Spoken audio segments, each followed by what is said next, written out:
Qani ayting, bilmayman, sizga qilsin. Rozi bo'lib berib turing bo'ldi. Ha, rozi bo'lib berib ketavering deyapti. Zo'r. Men sizga nima dedim shu gap? Bo'ldi, vallahi qani, ketdik unda. Taxminan qo'l haqini siz aytasiz-ku. Endi unaqa ish qilmadi-da, rozi bo'lib berib turing. Sha siz ayting-da, bilmayman. Berib ketaring deyapti. Aytasizmi, necha pul bo'lganini taxminan ayting o'zingiz. Ya berib turing. Men bilmayman-da. Men endi hozir kiryapman bunaqa joyga. Turing bo'ldi, unaqa ish qilmadi. Ketdik. Operativная группа Milliy kanalini Vijdon ko'rsatuvida sizlar bilan ko'rishamiz. Biza hozir avtoservisga bostirib kirib kelyapmiz. Vijdonli insonlar baribir ko'pda. Guruch kurmaksiz bo'lmaydi degandek bir vijdonsizlarni chiqib qoladi. Ketavering deyaptilar, yurib. Ha, yo'q, assalomu alaykum hammaga. Yaxshimisizlar, hormanglar?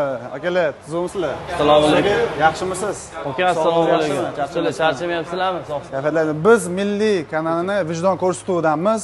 Shu vijdonni sinash uchun aynan bizning ko'rsatuv o'ylab topilgan. Nima bo'lgan ekan mashinaga endi? O'sha ikkita balon bo'shatib qo'ygan ekansizlar. Ozgina shunaqa topishma o'yin o'ynadik, xullas. Chap oldi, chap o'ng tomon orqasini bo'shatdi. Endi nima gap, nima so'z, vijdoniga havola qilib.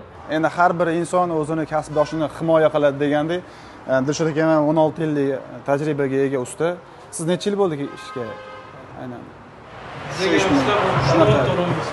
To'xtang, shoshmang, hali necha pul gapiradi deb men ozgina shubha bilan qaradim. Endi bizning ishimiz shu. Chunki oxiriga kelganda hamma yo'lda yaxshi qiladi-da, oxiriga kelganda bitta qovun tushirib qo'yishyapti-da. Lekin jarayon qanaqa bo'lgan? Lekin qoyil qoldik.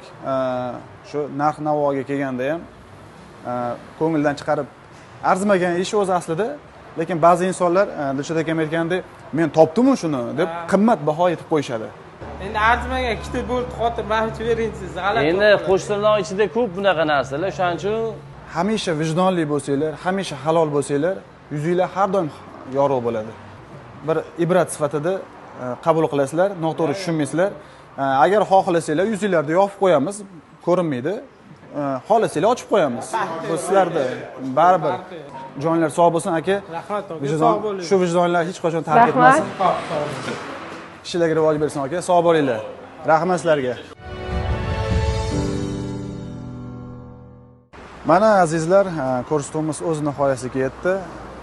Ustamiz ham telefonlari tinmadi, chunki juda band insonlar bizga vaqtini ajratib kelgani uchun minnatdorchiligimizni bildirib qolamiz. Dilshod aka, rahmat kattakon. Rahmat kattakon. Ishingizga rivoj bersin. Qizimiz, aktrisamiz Sayyoraxon, sizga ham kattakon rahmat. Sog' bo'ling.